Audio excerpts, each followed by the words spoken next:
করে তারা এই পুরো জাতি যে এই নেহেরু একটা কয়েকটা বই আছে দ্য ডিসকভারি অফ ইন্ডিয়া এর সবগুলো আমি কিন্তু পড়েছি লাইন বাই লাইন। তো ওইটারে হিন্দি অনুবাদ হলো ভারত এক খোঁজ, ভারত এক খোঁজ, ভারত একটি খোঁজ। তো ভারতকে খোঁজ করে আপনি কি পাবেন জানেন? At the bottom of that conspiracy, ষড়যন্ত্র তত্ত্ব। এই ষড়যন্ত্র তত্ত্ব ছাড়া ওদের কাছে কিছু নাই। আমি বলি ভারত কেন আসলো সেজন্য আমি বলেছি এটা। ভারতের পলিটিক্যাল এরা কিন্তু চাণক্য নীতি নিয়ে চলে।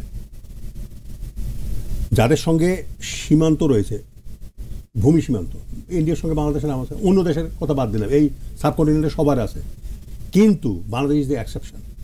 এই সাবকন্টিনেন্টের প্রত্যেকটা দেশের সীমান্ত রয়েছে ভারতের সঙ্গে, চীনেরও আছে, কিন্তু চীনের সঙ্গে আমাদের সীমান্ত নাই না, কিন্তু প্রত্যেকটা দেশের আছে।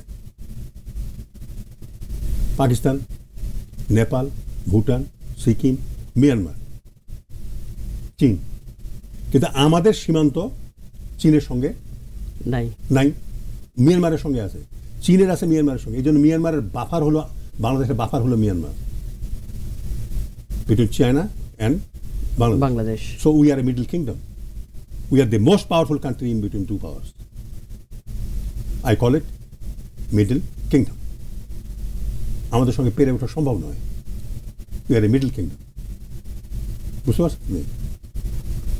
তো এখন প্রশ্ন হলো যে ভারতের এই যে লাফাঝাফা লম্বঝম্ব করলো, এর সব মানে ওই যে বললাম না, ওদের চারটা নীতি হলো পলিটিক্যাল নীতি। মানে যার সঙ্গে ভূমিসীমা রয়েছে চাণক্য নীতি অনুযায়ী সে হলো তার শত্রু।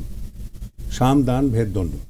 এখানকার যারা শাসক থাকবে, সাম মানে সহমত করার চেষ্টা করবে বিভিন্নভাবে, দান দক্ষিণা দেবে, তারপরে সাম, দান, ভেদ।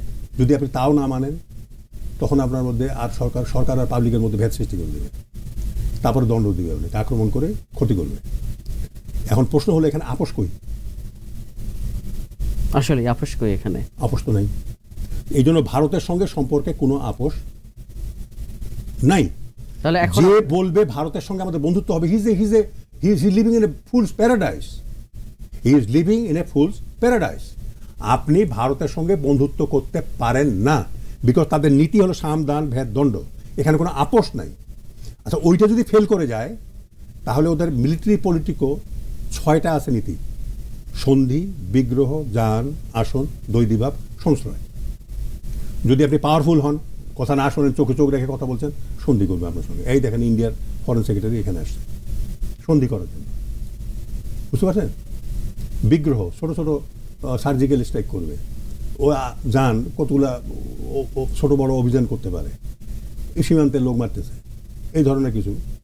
আসন বা এই বড় বড় টাওয়ার তৈরি করে সীমান্তে আপনাকে অবজার্ভ করতেছে। তাহলে সন্ধি, বিগ্রহ, যান, আসন, দ্বৈদিভাব, মুখে বলবে এক, করবে আরেক। এখন যেটা হচ্ছে সংশ্রয়। সংশ্রয়টা হলো যদি আপনার সঙ্গে কিছুতেই না পারে তখন আমেরিকার কলেজা চলবে। বলছেন আপনি? তারপরে এখন শুধু এটাই বাকি আছে, তাদের এটাই বাকি আছে। চায়নার সঙ্গে পারে না, ওই রাশিয়ার সঙ্গে চলে গেছে ওখানে। হ্যাঁ, তো কাজেই এই যে সন্ধি করতে আসছে আমাদের এখানে, তার মানে এভরিথিং ইজ গন। মানে ভারতের ম্যাঙ্গো গানিবেগ দুটোই গেছে বাংলাদেশের ব্যাপারে। না, we have defeated them without war. এই মাথা তুলে তাকাতে পারবো না। এখন আমাদের যেটা করতে হবে, আমাদের ওয়ার ফুটিং নিয়ে তার সঙ্গে থাকতে হবে।